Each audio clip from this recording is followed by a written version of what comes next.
Hey everybody, this is Jayson Chief Investment Officer at Lincoln Financial Group, and I'm thrilled to be back with another look at three key themes on the minds of investors in the quarter ahead.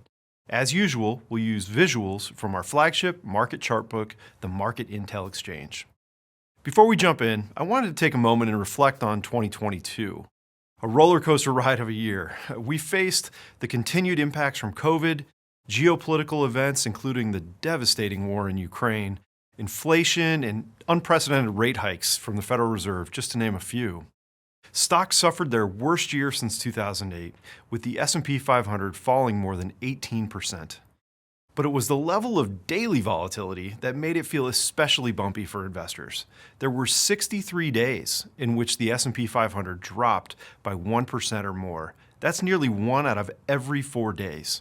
Now, we've all lived through market volatility before, but 2022 was particularly difficult for investors because bonds also fell by double digits, suffering their worst year in history and failing to provide a downside buffer for diversified portfolios. The catalyst for this was the rapid rise in interest rates from record low levels to the highest levels seen in roughly 15 years. And the root of volatility we saw in both equities and in interest rates was in response to the Fed's commitment to do, quote, whatever it takes to fight persistently high levels of inflation that had not been seen in 4 decades. As we move our focus forward to 2023, I believe we're going to start to see a shift in the market narrative from a focus on inflation and uncertainty as to how high the Fed needs to raise rates to a focus on the fundamental impacts of the economy, including corporate earnings. With that in mind, the 3 key themes on the minds of investors for this quarter are, first, what falling inflation may mean for Fed policy and interest rates in the first quarter. Second, will the U.S. economy fall into a recession in 2023? And last, what could a pause of the Fed's rate hiking cycle mean for stocks? So let's jump right in. One of these days, I hope we'll be able to put the talk of inflation behind us. And while that day is definitely getting closer, we're certainly not there yet. Thinking back to last quarter, we mentioned both the healing of global supply chains as well as the decrease in commodity prices as supportive factors in inflation declining through the end of the year. And while we haven't seen December's data at the time of this recording, that does seem to be coming to fruition. In November, headline inflation came in at 7.1% year over year, which was not only down from 8.2% as the end of the third quarter, but was also the lowest reading since late 2021. Now, to be clear, I don't think anybody is doing a victory lap at 7.1%. It's still too high, but we're heading in the right direction, and this easing of inflationary pressure is expected to continue as we move through 2023. As you can see in the shaded region of this chart from the MIE, analysts surveyed in December actually expected headline inflation to decline rapidly all the way down to 3% year over year by the end of the fourth quarter of 2023. While I tend to lean toward that belief and the belief that we will see inflation come down rapidly in 2023, it may prove challenging to work through that last bit of inflation and get that out of the system and get us all the way back down to the Fed's 2% target. That said, absent something unexpected that changes this downward trajectory, this will likely be the year that we can put the days of inflation dominating the market narrative behind us. Thanks to the rapid decline in inflationary pressures, we may be able to put the recent string of aggressive rate hikes behind us as well. In December, the Fed raised the policy rate by 50 basis points. This was a downshift that broke a streak of 4 straight 75 basis point hikes from June through November of 2022. Putting the Fed funds rate in the 4.25 to 4.5 range at the end of the year. Also, through their dot plot, members of the committee penciled in their expectations for 3 more 25 basis point hikes in 2023 before hitting a terminal rate of 5.1%. At that point, officials are likely to pause and allow the impact of that tighter policy to make its way through the economy. As you can see from the chart on the left, market expectations are slightly different, with 2 hikes of 25 basis points each expected in February and March before a pause. Either way, the big takeaway here is that all signs point to the fact that we may be approaching the end of this hiking cycle, which, as we'll get to in a few moments, could be positive for financial markets. But with Fed officials signaling to the markets that high rates will be here to stay throughout 2023, all eyes will be on how the economy holds up in that environment. And that leads to our second theme on the mind of investors, the very real risk that the economy could be headed toward a recession. This is likely to dominate headlines in 2023. It already feels like you can't spend 15 minutes on any financial news outlet without hearing the R word. Talks of a recession this year have become so mainstream that if we do end up entering one, it would go down as one of the most anticipated and expected recessions in recent memory. In fact, as this chart shows, a survey of professional forecasters conducted by the Philly Fed recently flashed the highest percentage of respondents saying we will end up entering a recession within 12 months since the survey began more than 50 years ago.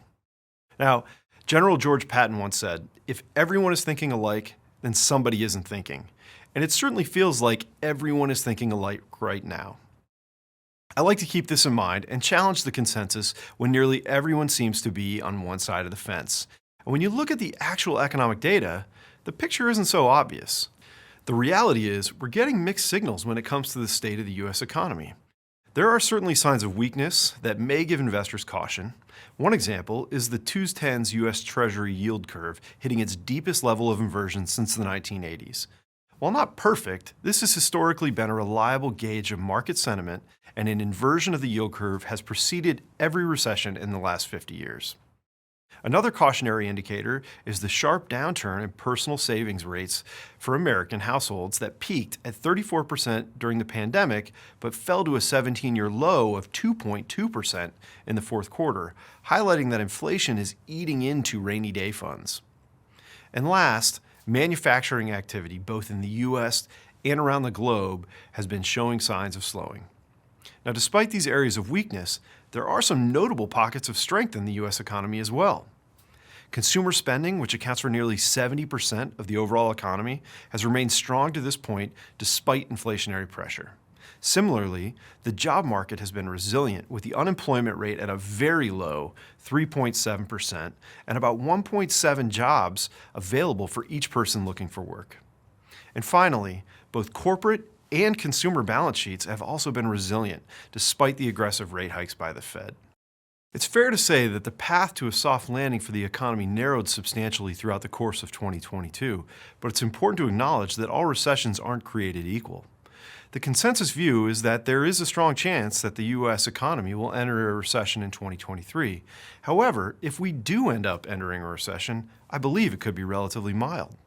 Amongst other things, the strength of the labor market, combined with the fact that corporations have had ample time to prepare their businesses for a potential slowdown, should help the economy better absorb tight policy. That said, a lot can change. Thinking back to General Patton's quote, we should acknowledge that the range of potential outcomes, both positive and negative, is much wider than the consensus may have us believe. Because of this, it's important to be mindful of real-time data in the coming weeks and months as the situation develops. For our final theme, let's discuss something nearly every investor is likely to be wondering as the Fed gets closer to pausing the current hiking cycle. What might that shift in monetary policy mean for my portfolio? Now, thanks to our friends at Apollo Global Management, we can use history as a guide. They took a look at the last 8 times the Fed paused a rate hiking cycle going back to 1980 and found that it tends to be bullish for stocks. 1 year following a pause, the S&P 500 was higher 7 out of 8 times with an average return of more than 15%. While it may not be this simple, this historical context may help investors feel confident staying the course as we put a tough year behind us and look ahead into 2023. So there you have it. 3 key themes on the minds of investors. Warren Buffett once said, "Someone is sitting in the shade today because someone planted a tree a long time ago." And while 2022 was a tough year for diversified investors, it may very well have brought us opportunities to plant the tree that will go a long way in securing our financial futures. For one, the rapid rise in rates puts the income back in fixed income. And while the degree to which yields rose last year may have been uncomfortable for those in bond funds, today they look more attractive than they've been in more than a decade. This should not only be a big tailwind for balanced portfolios moving forward, but also provide opportunities for conservative investors and retirees to generate more meaningful income in the future. And on the equity side, it's usually best to try not to overreact to talks of a potential recession and the impact on our investments. Historically, most of the decline in stock prices occurred in the months leading up to a recession, not during a recession itself. Also, on average, markets began to recover 6 months before a recession officially ends, making it very difficult to time. Because of this, the best move is typically to stay the course in a diversified portfolio aligned with your long-term goals. Lincoln Financial is constantly monitoring what's happening in the markets and finding new ways to keep you informed and helping to provide financial security to all Americans.